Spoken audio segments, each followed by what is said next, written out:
Assalamualaikum warahmatullahi wabarakatuh. Waalaikumsalam warahmatullahi wabarakatuh. Baik, terima kasih sudah berkesempatan untuk datang kembali untuk berdiskusi tentang perkuliahan mata kuliah metodologi penelitian. Di sini saya Salim Mahmudi Alani, ambil alih moderator dari kelompok 7, menjelaskan tentang penelitian komparatif. Baik, di sini kita langsung saja tanpa basa-basi lagi. Bagi kami akan sebelumnya saya jelaskan aturannya, saya sebutkan kelompok berurutan, dan setelah itu silakan bertanya sesuai kelompok. Kemudian akan kami langsung jawab. Apakah sudah bisa dipahami? Bisa. Baik, kita mulai ya. Kita mulai dari kelompok 1. Ada yang ingin bertanya? Saya Sam. Ya, silakan. Sebutkan nama dan NIM. Langsung pertanyaan. Perkenalkan, nama saya Santi, NIM A1731814. Saya di sini akan bertanya pada kelompok peneliti. Yang pertama, hal-hal apa saja yang dimiliki subjek penelitian pada metode dan eksperimen? Ya, ada lagi. Yang kedua, di makalah tertulis dalam dunia pendidikan dikenal pula studi tentang penelitian pendidikan. Hal ini dimaksudkan agar dalam penelitian pendidikan telah diharapkan menggunakan metode yang tepat dan efektif untuk mengolah data. Nah, yang saya tanyakan yaitu apa metode yang efektif dan tepat untuk mengolah data tersebut? Baik, terima kasih saudari Irma. Saya akan langsung menjawab pertanyaannya dengan yang pertama, yaitu hal-hal apa saja yang dimiliki subjek penelitian pada metode dan eksperimen. Nah, penelitian dan eksperimen ini adalah penelitian yang observasinya dilakukan terhadap sejumlah ciri atau variabel subjek penelitian menurut keadaan apa adanya, tanpa ada manipulasi atau intervensi peneliti. Misalnya penelitian mengenai kemunduran prestasi belajar siswa atau kemunduran rasa tanggung jawab. Nah, hal-hal apa saja yang dimiliki dalam subjek ini? Subjeknya itu tidak tanpa ada manipulasi atau ini subjeknya itu adalah real begitu. Untuk pertanyaan pertama, apakah sudah bisa dipahami? Sudah. Kemudian di pertanyaan kedua, apa metode efektif dan tepat untuk mengolah data ya? Nah, dalam metode yang tepat dalam mengolah data itu sudah ditautkan dalam makalah kami, bisa dicek di halaman 17 itu ada tabel teknik dalam analisis data komparatif. Nah, di mana dalam metode mengolah datanya itu bergantung dari jenis datanya. Kan datanya ada data ordinal, nominal, dan interval. Misalkan datanya adalah data nominal, di mana sampel itu 2 kelompok sampel yang berpasangan, sehingga kita menggunakan teknik analisis NEMA. Nah, untuk yang kedua bisa dilihat di halaman 15 di tabel yang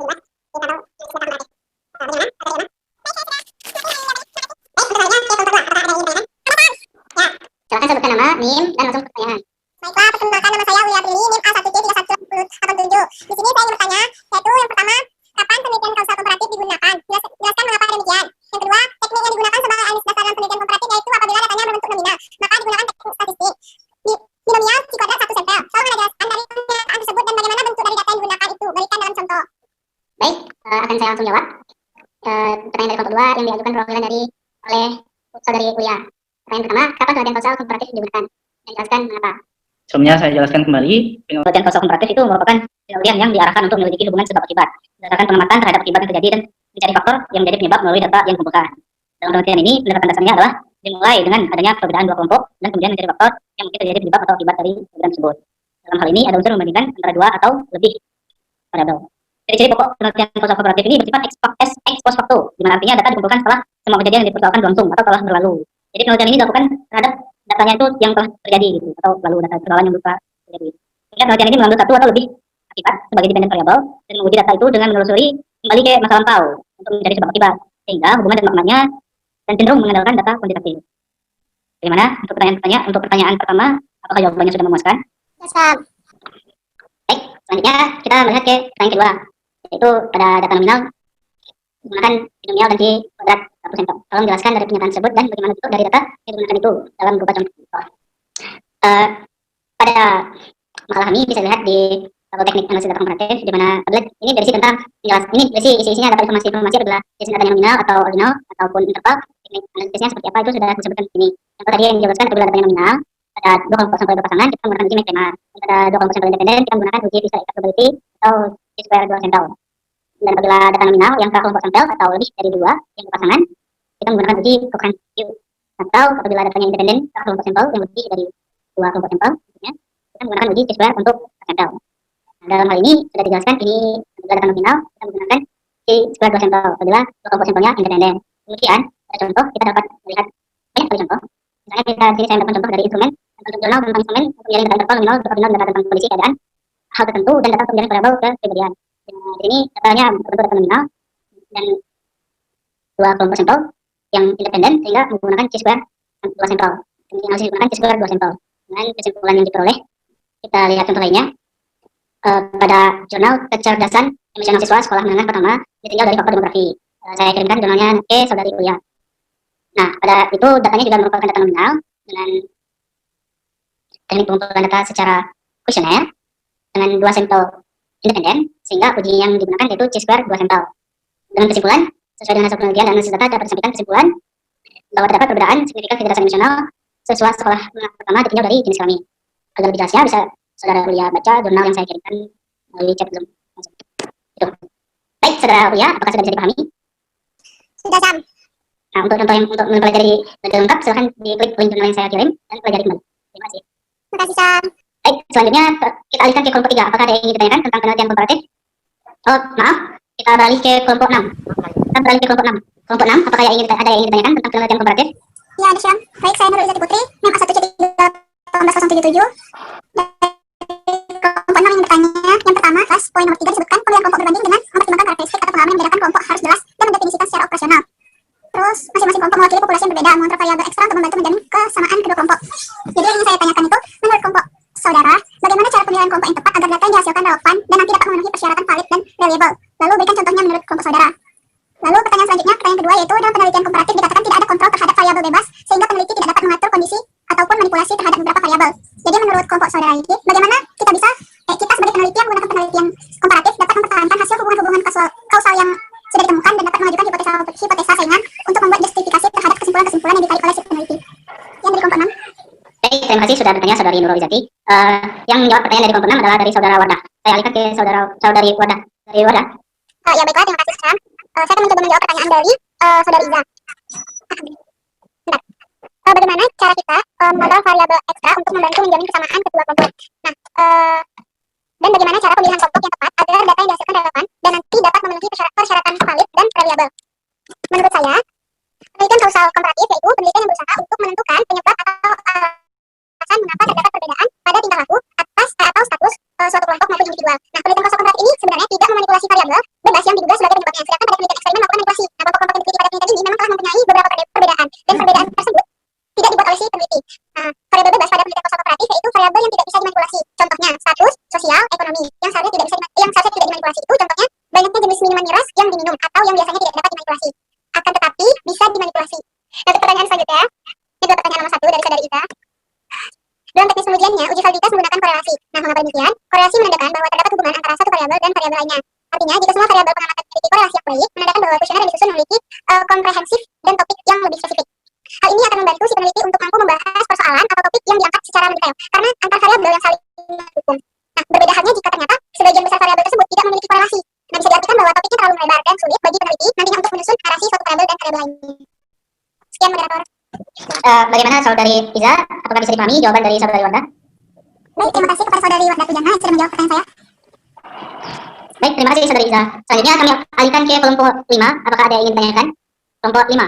Baiklah, saya Ida. Ya, silakan sebutkan nama, NIM, dan pertanyaannya. Baiklah, saya Satriani, NIM A1C Putra 1848, perwakilan dari kelompok 5 yang bertanya. Yang pertama itu, dalam makalah kalian terdapat desain penelitian ex post facto ada berbeda itu studi korelasi dan komparatif grup atau correlation study and dari juri Bella grup study. Jelaskan masing-masing dari jenis tersebut dan berikan pendapatnya. Untuk pertanyaan kedua yaitu, dalam makalah kalian terdapat tiga teknik yang digunakan sebagai analisis data dalam penelitian komparatif. Nah, jelaskan masing-masing dari teknik tersebut. Terima kasih. Terima kasih saudari Rika sudah menjawab pertanyaannya dan akan dijawab oleh saudari Wardah Pujana. Alihkan ke saudari Wardah. Baiklah, terima kasih, Syam. Pertanyaan dari kelompok 5 yang sudah Rika. Apa yang dimaksud dengan studi korelasi dan studi komparatif grup? Dan berikan contohnya. Penelitian korelasi atau korelasional adalah suatu penelitian untuk mengetahui hubungan dan hubungan antara dua variabel atau lebih variabel sehingga tidak dapat manipulasi variabel. Ini adalah menurut Wallen pada bukunya yang diterbitkan pada tahun 2008 di halaman 328. Sedangkan menurut Fismaya pada bukunya tahun 2019 di halaman 25, adanya hubungan dan tiga variabel ini penting karena dengan mengetahui tingkat hubungan yang ada, peneliti akan dapat mengembangkan sesuai dengan tujuan dari penelitian tersebut. Nah, jenis penelitian ini biasanya melibatkan ukuran statistik atau tingkat hubungan yang disebut dengan korelasi. Penelitian korelasional ini biasanya menggunakan instrumen untuk menentukan apakah dan untuk tingkat apa terdapat hubungan antara dua variabel atau lebih yang dapat dikuantitatifkan.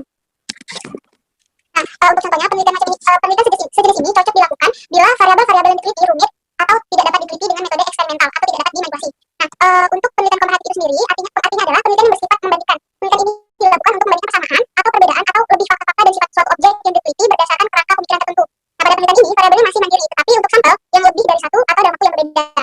Nah, menurut Nazir, penelitian komparatif adalah sejenis penelitian deskriptif yang ingin mencari jawaban secara mendasar tentang sebab akibat dengan menganalisis faktor-faktor penyebab terjadinya ataupun munculnya suatu fenomena tertentu. Nah, contohnya adalah kinerja dua lembaga pemerintah. Lembaga A diberikan dirasionalisasi pegawainya dan lembaga B pegawai tidak diberikan dirasionalisasi. Nah, kemungkinan yang akan diukur adalah apakah terdapat perbedaan kinerja antara pegawai A dan pegawai B.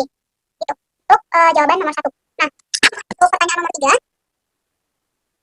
3 teknik yang digunakan sebagai analisis data dalam penelitian kooperatif. Jelaskan masing-masing dan berikan contohnya. Terdapat 3 teknik. Yang pertama, penelitian deskriptif. Penelitian deskriptif ini menggambarkan perilaku, pemikiran, atau perasaan suatu kelompok atau individu. Untuk contohnya, contoh umum dari penelitian deskriptif ini adalah dari penelitian deskriptif terdapat jejak pendapat yang menggambarkan sikap suatu kelompok atau orang. Gitu. Nah, untuk yang kedua yaitu penelitian korelasional. Penelitian korelasional yaitu penelitian yang menyelidiki hubungan antara variabel-variabel psikologi yang beragam. Apakah terdapat hubungan antara kepercayaan diri dengan rasa pikir? Nah, apakah orang dewasa yang kecilnya diabaikan berhubungan dengan kenakalan di masa dewasa mereka? Nah, penelitian korelasional ini singkatnya mempertanyakan apakah ada korelasi atau apakah ada hubungan antara dua variabel tersebut. Itu contohnya. Yang ketiga adalah penelitian eksperimental. Penelitian eksperimental ini berminat menentukan apakah variabel-variabel tertentu menyebabkan perubahan perilaku, pemikiran, ataupun emosi. Nah, dalam penelitian ini peneliti memanipulasi atau mengubah suatu variabel yang biasa disebut dengan variabel bebas. Nah, guna melihat apakah perubahan dalam perilaku pada variabel terikat muncul sebagai akibatnya. Nah, jika perubahan perilaku itu muncul kala variabel bebas dimanipulasi, maka peneliti dapat menyimpulkan bahwa variabel bebas menyebabkan perubahan pada variabel terikat. Nah, ini pada kondisi-kondisi tertentu. Sekian, moderator. Kepada moderator. Bagaimana Saudari Rika? Apakah bisa dipahami jawaban dari Saudari Wardah? Perwakilan yang menjawab dari kelompok 7. Ya, baik. Terima kasih kepada saudari Wardah. Baik, terima kasih Saudari Rika. Baik, selanjutnya kami alihkan ke kelompok 3. Kelompok 3 ada yang ingin bertanya, langsung sebutkan nama dan NIM-nya, kemudian pertanyaannya. Sekarang di sini mau Iqbal dari kelompok program 3 yang NIM 1.3 yang bertanya. Salah satu pertanyaan. Pertanyaan pertama, di dalam makalah kalian terdapat kata dalam perintah eksperimen variabel bebas dapat dimanipulasi dan dikontrol agar dapat lebih dipercaya. Manipulasi bagaimanakah yang dimaksud dalam makalah tersebut? Terus yang kedua, apa saja syarat agar analisis data dalam penelitian komparatif dikatakan benar? Terima kasih. Baik, terima kasih Saudara Iqbal, perwakilan dari kelompok 3. Pertanyaannya akan dijawab oleh perwakilan dari kelompok kami, yaitu Saudari Sally. Kepada Saudari Sally, silakan.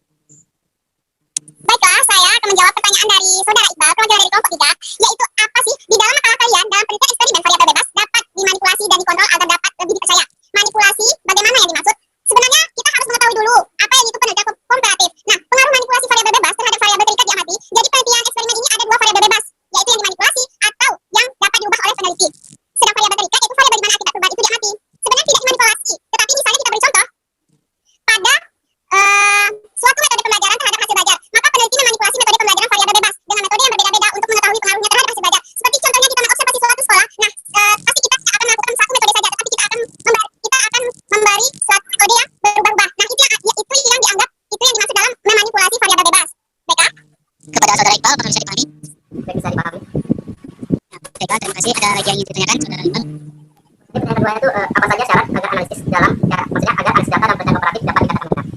Oh ya, baik, Saudari Sally, silakan menjawab pertanyaan dari Saudara Iqbal. Baiklah, penelitian komparatif itu dikatakan pasti ada syarat-syaratnya. Nah, syarat-syaratnya itu yang pertama, metode eksperimental itu dianggap lebih kuat. Nah, yang keduanya yaitu penelitian tidak mungkin mengontrol, memilih, dan memanipulasi faktor yang penting dalam mempelajari hubungan sebab akibat secara langsung saja. Nah, yang ketiga, pengontrolan terhadap suatu variabel kecuali variabel bebas sangat terlalu dibuat-buat dan tidak realistis serta mencegah adanya interaksi yang normal antar variabel-variabel lain yang berpengaruh. Baik, bagaimana Saudara Iqbal? Apakah bisa dipahami jawaban dari Saudari Sally? Baik, terima kasih Saudari Sally. Saya dapat memahami semua jawaban dari Saudari Sally. Saya kembali kepada moderator. Baik, selanjutnya kita langsung saja alih ke kelompok 4. Kelompok 4. Jika ada yang ingin bertanya tentang penelitian komparatif, kali ini kesempatan kelompok 4 untuk bertanya. Silahkan perwakilan kelompok 4, sebutkan nama, NIM, dan pertanyaannya. Baiklah, perkenalkan nama saya Salva Biasa NIM A1C3 Sekolah 42. Di sini saya perwakilan dari kelompok 4 ingin bertanya kepada kelompok 7. Baiklah, di sini kami ingin bertanya, di mana di dalam makalah kelompok kalian salah satu tujuan penelitian komparatif yaitu untuk membandingkan persamaan dan perbedaan dua atau lebih fakta-fakta. Nah, pertanyaannya, tolong jelaskan apa itu perbandingan persamaan dan perbedaan dari penelitian komparatif ini beserta contohnya. Terima kasih. Baik, terima kasih Saudari Rizka, perwakilan dari kelompok 4. Langsung saja dijawab pertanyaannya oleh perwakilan dari kelompok 7, Saudari Sally. Baiklah, pertanyaan dari kelompok 4 yaitu jelaskan perbandingan persamaan dan perbedaan dari penelitian komparatif ini beserta contohnya. Nah, dalam penelitian komparatif dengan tujuan untuk membandingkan dua kelompok atau lebih, misalnya membandingkan prestasi belajar di beberapa sekolah, membandingkan mutu sekolah, atau perbandingan lain sesuai dengan lingkup penelitian analisis komparatif atau uji perbedaan digunakan untuk menguji hipotesis komparatif. Nah, yang kita tahu contohnya sebelumnya kita belajar yaitu semester kemarin itu tentang memakai uji coba, yaitu memakai uji coba seperti uji Mann-Whitway dan uji T. Nah, di sana kita bisa melihat apa perbedaan dan apa kesamaan dalam suatu bakat dan minat. Nah, di sanalah terletak perbedaan dan persamaannya. Dengan melakukan uji ada yang normalitas, ada itu melakukan dua ganda gitu. Nah, baiklah saudari Rizka bagaimana, dan kembali ke moderator. Ya, Saudari Rizka, bagaimana dengan jawaban dari Saudari Sally? Baik, terima kasih atas jawabannya. Ada lagi yang ingin ditanyakan? Pertanyaan selanjutnya ditanyakan oleh saudari Ria Amberwati. Baiklah, di sini saya akan bertanya kepada kelompok 7. Nama Ria Amberwati ini A1C31890. Di sini saya akan bertanya, apa keuntungan dari penelitian kasih saudari Ria.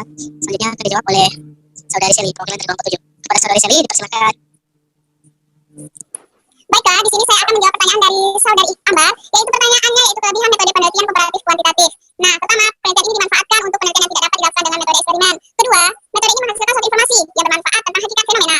Yang ketiga, memperbaiki teknik, desain, dan statistik dengan mengontrol fitur secara parsial. Nah, baiklah, hanya itu saja. Kembali ke moderator. Nah, bagaimana saudari Ria? Maka sudah dimengerti materi penelitian komparatif yang dijawab oleh saudari Sally.